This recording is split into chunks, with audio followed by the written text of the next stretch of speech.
C'est l'histoire de Moussa, un jeune homme né dans un quartier populaire d'une grande ville africaine. Chaque matin, avant le lever du soleil, Moussa installait sa petite table au bord de la route.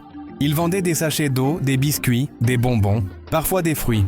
Sous le soleil brûlant, il passait des heures debout à appeler les clients. Beaucoup de gens passaient sans le regarder. Certains disaient même « ce n'est qu'un vendeur de rue ». Mais Moussa, lui, avait un rêve plus grand. Chaque soir, il comptait son argent. Il mettait de côté quelques pièces.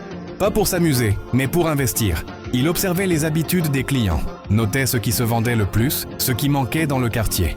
Un jour, il décida de louer un petit kiosque, puis une petite boutique. Il élargit sa gamme, riz, huile, sucre, savon, boissons. Il travaillait sans relâche, parfois 14 heures par jour. Quand les autres dormaient, lui calculait, planifiait, rêvait. Les années passèrent. La petite boutique devint un magasin. Le magasin devint un mini-marché. Et un jour, Moussa ouvrit les portes de son propre supermarché. Le jour de l'inauguration, tout le quartier était là. Les mêmes personnes qu'il avait vu vendre au trottoir faisaient désormais leurs courses dans son magasin climatisé. Certains murmuraient avec admiration « C'est lui, le vendeur de rue ». Aujourd'hui, Moussa emploie plusieurs jeunes. Il soutient des familles, il inspire toute une génération. Et quand on lui demande son secret, il répond simplement « Je n'ai jamais méprisé les petits débuts, parce que les grandes choses commencent toujours petits ». Son histoire nous rappelle, en Afrique, la rue peut être une école. Le travail honnête peut changer une vie.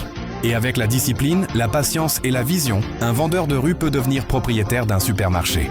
Ne quitte pas cette vidéo sans écrire Amen et surtout like et abonne-toi.